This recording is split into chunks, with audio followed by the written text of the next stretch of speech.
Welcome to Company Law and Secretarial Practice, 4th semester BCom, University of Mysore, Digital Learning. I am Jagdish BP, Assistant Professor, Government First Grade College for Women, Assam. In this session, I am going to cover the topic Types of Company.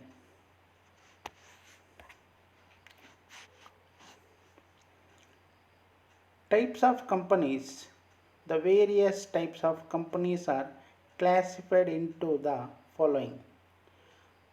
On the basis of incorporation, company can be divided into chartered company, statutory company, registered company. On the basis of liability, company limited by shares, company limited by guarantee, unlimited company. On the basis of control, holding company, subsidiary company, associate company. On the basis of others, small company, dormant company, government company, non-government company, foreign company. On the basis of incorporation. On the basis of incorporation, companies are classified into the following. Royal Chartered Companies. The companies which are incorporated under a special chapter granted by the King or Queen of the country are called Royal Chartered Companies. East India Company and Bank of England are examples of this type of companies. ಒಂದು ದೇಶದ ರಾಜ, ರಾಣಿ ಅಥವಾ ಸರ್ಕಾರದ ವತಿಯಿಂದ ವಿಶೇಷ ಅಧಿಕಾರ ಪತ್ರ ಅಂದರೆ charter ಪಡೆದು ಸ್ಥಾಪನೆಗೊಂಡ ಕಂಪನಿಗಳನ್ನು ಸನ್ನದು ಪಡೆದ ಕಂಪನಿಗಳು ಎಂದು ಕರೆಯುತ್ತೇವೆ. Statutory company. The companies which are created by special act of parliament or state legislature are called statutory companies.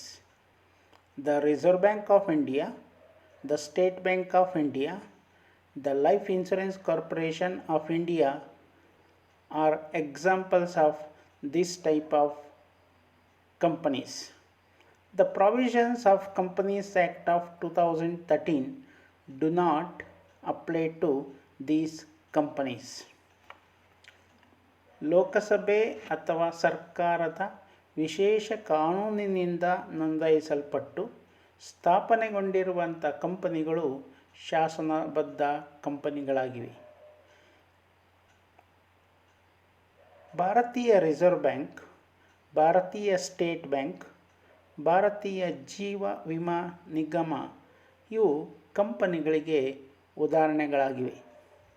2013ರ ಕಂಪನಿಗಳ ಕಾನೂನಿನ ನಿಯಮಗಳು ಈ ಕಂಪನಿಗಳಿಗೆ ಅನ್ವಯಿಸುವುದಿಲ್ಲ. Registered companies. The companies which are incorporated under the Companies Act of 2013 or were incorporated under earlier Companies Acts are called registered companies. ಕಂಪನಿಗಳ ಕಾನೂನಿನ ಪ್ರಕಾರ ಸಂಯೋಜನೆಗೊಂಡು ಅಸ್ತಿತ್ವಕ್ಕೆ ಬಂದಿರುವ ಕಂಪನಿಗಳೇ ನೋಂದಾಯಿತ ಕಂಪನಿಗಳು. ಭಾರತದಲ್ಲಿ 2013ರ ಕಂಪನಿಗಳ ಕಾನೂನಿನ ಮೇರೆಗೆ ಅಥವಾ ಇಂದಿನ ಕಂಪನಿ ಕಾನೂನಿನ ಮೇಲೆ ಸಂಯೋಜನೆಗೊಂಡು ಅಸ್ತಿತ್ವಕ್ಕೆ ಬಂದಿರುವ ಕಂಪನಿಗಳನ್ನು ನೋಂದಾಯಿತ ಕಂಪನಿಗಳು ಎಂದು ಕರೆಯಲಾಗುತ್ತದೆ. On the basis of liability. On the basis of liability, members classified into companies limited by shares, company limited by guarantee, unlimited company. Companies limited by shares. The company in which the liability of members is limited to the amount unpaid on shares are called companies limited company. For example, a shareholder who has paid rupees 90 on a share of face value of rupees 100 can be called upon to pay the balance of rupees 10 only.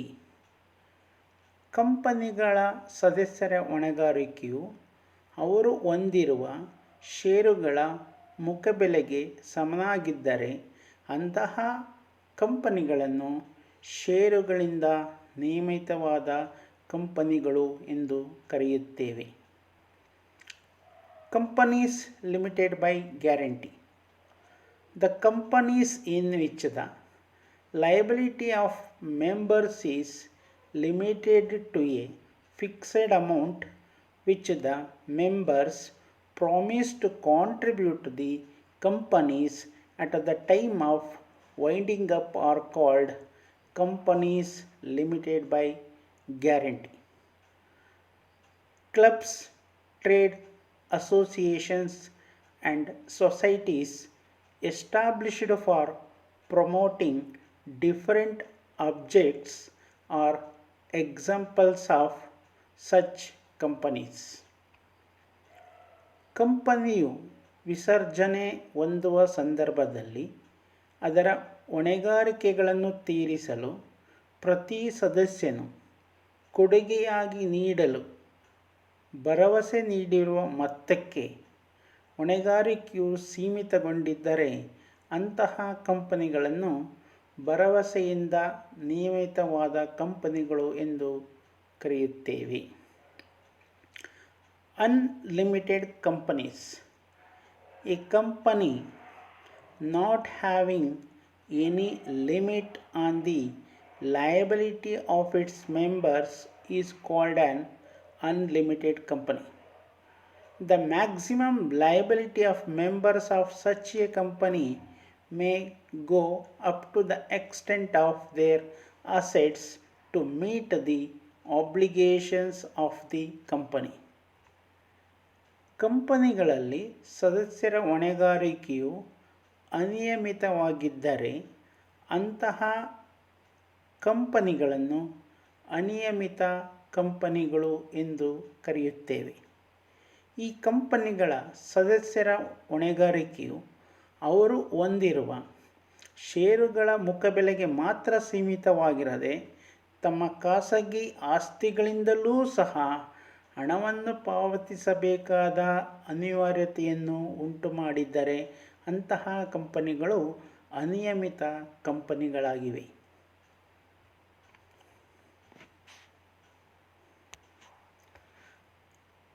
On the basis of number of members.